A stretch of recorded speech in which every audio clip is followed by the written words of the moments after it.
Hey, good evening, viewers. Today is Sunday, 30th May 2021, and I do thank you for all who have got a chance to go to church today. Yeah, thanks be to God. You know, we are in situations of Corona. I have to put on a mask, but I'm not in a populated area, and I have some excuse to move on my camera, put it down, so that my voice can come out clearly. Today, I've got a chance to host one of upcoming trending researcher and write about cultures and how culture is in extinct due to this modern society and this junction of nowadays. Today we are going to talk about the culture of Banyankore, cultural norms and practices of Banyankore, most especially the Bahima. Let me our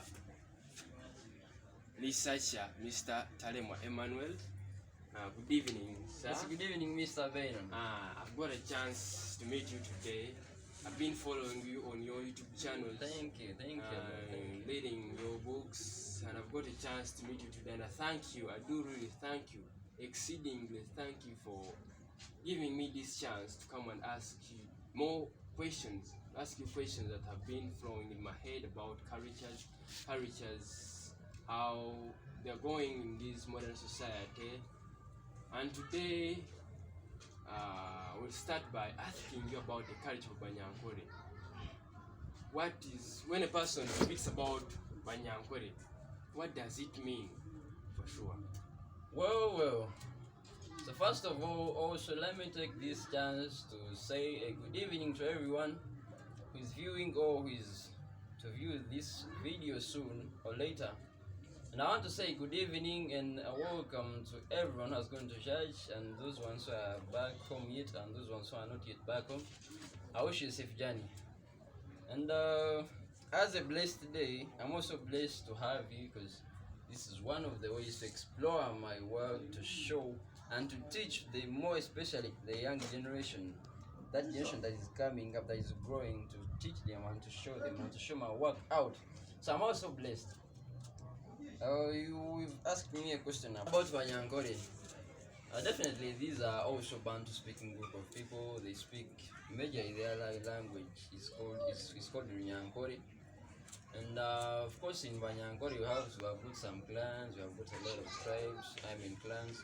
But Banyankore specifically, they live most especially in Western region, among the districts of Kaezo, Chiruhura, Chungamu, Iwanda, and other districts, major in Western region. That's where a lot of Banyankore comes from. So when we talk about Banyankore, most of them they come from that end. Of course, not saying that end only. Of course, there are a lot of other Banyankore who are living in other places, but majorly Banyankore are coming from Western region. Okay, thank you for elaborating more about the Banyankore. And there is these two conflicting tribes that I've kept on hearing about, the Bahima, the Veyu. Can you elaborate more about those two terms? As I've said, ideally, Banyankore we have two tribes majorly.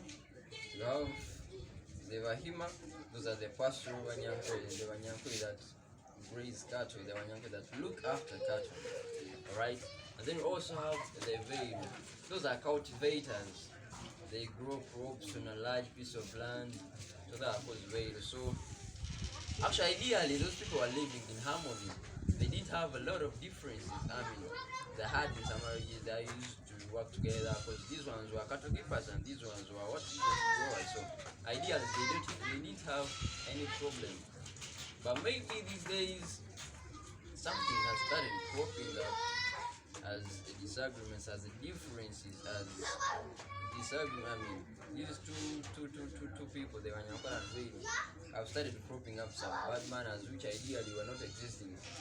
And many of them are brought about, majorly one of them is brought about politics. Yeah, politics. Because this Bahima, they pretend to be feel like they are the majestic. They want to take the control. They want to take over. They have took over. They have taken over the control. Excuse me, sir, a little bit. I've talked about their politics and what. The conflicting what? They are conflicting. Do they have like a kingdom or a king to govern them or chiefs? Ideally, they had a king who was called King. I'm forgetting the name. King Varijan. Yeah, they had a king. Of course, they had a kingdom, and the kings used to they had the chronological order. And they had, but there is a certain history and a story behind this kept behind scenes of what showcased about their kingdom. But really, for now, it's no longer working that much. But these people, of course, they had a kingdom. They were all governed by one kingdom. They had the kingdom that they were moving under. But ideally, these days, it's no longer existing. It's no longer existing. Okay. Yeah, thank you for that. I've heard that no longer kings are no longer black. Okay, actually they are inactive Exactly. these days. They are inactive. What about the chiefs or clan leaders or tribe leaders? Definitely, of course, as you know, the fountain of honor lost control. So definitely, even the subordinates at some point they also lost control. But what's happening right now is that among their clans, of course, they have got a lot of clans. Yeah, so among their clans, they have those older people, those people that have lived at least a little bit longer. So those people, the old people in their clans, they're not acting like the elders. But this stuff of chiefs and what, most of that stuff goes over with the fountain of honor. When the king lost control, definitely the subordinates also lost control. But just recently, they used the elders of the clan are the ones that lead the clans and the family. Okay, thank you. And as I asked you before, you told me that most especially belong to that Bahima tribe. Yeah. And I'm more interested knowing about that part of the Bahima because you're saying your father, your grandfather, all at the Bahima, they have the history all along from that side of the Bahima. And I want to know about that Bahima culture. Yeah. The Bahima culture. Oh, first of all, I want to know their norms and practice and how are they different with the Bahima. As I told you, ideally, the Bahima, they pasture what? They pasture Banyankore. Yes. They graze cattle. Actually, in early days, they were normal, they were exact pastoralists because they used to move from one place to another in search of water and grass for their cattle. But recently, due to the shortage of land or land conflicts, no rights to move in someone's land anyhow, like it used to be in early days.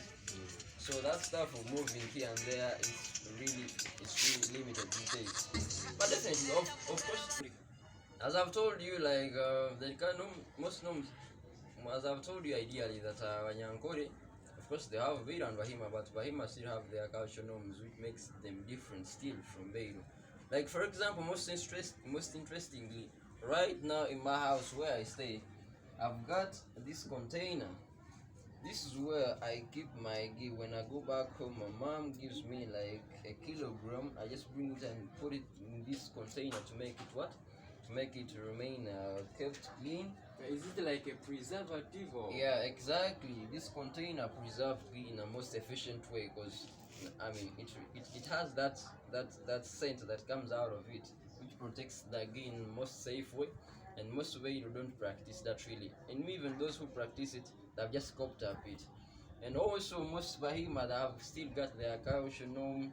Even right now inside my house, I've got a stick. I have a stick with me. Wow. By maybe when I'm moving or at night, this is a protective measure. So one of the protective measures that we ideally had, Bahima used to have stick and spears. So right now I'm having a stick inside my house for protective measures. So and even many other culture norms are still existing. Like on weddings, they will still pay bride price in a lot of cows. Ladies say 12 to 13 cows. We still give out to them. So a lot of norms are still existing. which is not the case in Vail, because Vail, most of them, they give like goats, they give other prizes, they take the crops, the harvests, like for example, the what, and many more, as I've told you. So those norms are still some of them existing. Because of time, he has told us that he has a lot of work to do as a researcher. Always researchers have a lot of time, but there's one question is like, as a researcher about these different cultures, most especially the culture that is the Bahima or the cultures among the Banyankore. As a researcher or writer, which advice are you giving to the modern youth generation? Yeah. So the advice that I'm giving out is that regardless of the books you have, regardless of the level of education you've attained, regardless of you moving out for education, which is well and good, of course you gain experience and experience. But when you come back here home, I just advise you not to let your culture down. It's not shameful you having a stick inside, you having these containers I've shown you. It's not shameful of that.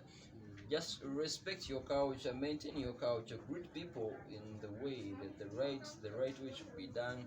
Dress like according to our culture. So don't disrespect our culture. I'm just saying, just don't be shameful of your culture. That's it. Yeah. Okay, as a writer, I think like you can give us like 2 books where you can find more about that.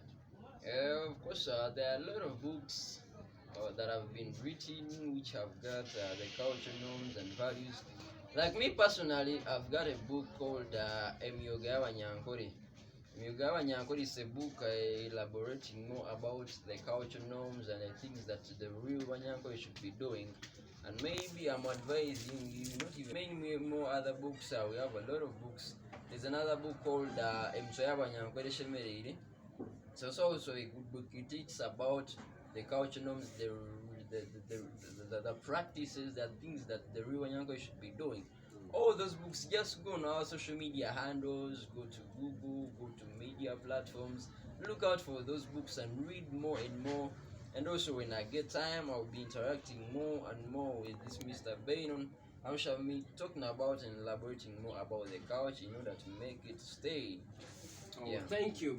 Because of time now, thank you, Mr. Taremwa. Alright. Our researcher. I'm humbled. I'm Benon Winyine, as I've told you earlier.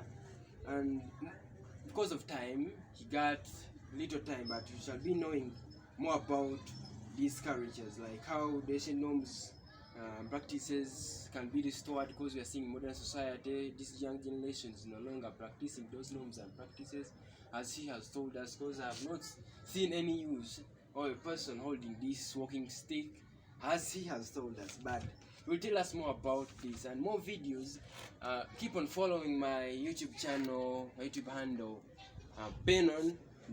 It's called Noah Big Ben. Subscribe to my channel for viewing more videos like this, and we will get another time to elaborate more about our cultures with Mr. Tarem Emmanuel. Follow me on Facebook, Noah Big Ben, Instagram, Noah Big Ben, Twitter at Noah Big Ben. Subscribe to my channel and get more videos about this culture and more cultures, as I will be getting more people to interview about all these cultures. And it has been a great day today as I've got this little knowledge about culture, but I think if I get time I will get a lot of information about this culture, and I end up saying big up to my cameraman behind the cameras, Mr. Mukisa Fake, but Mikisa Ivan known as Fake. Yeah, thank you for that.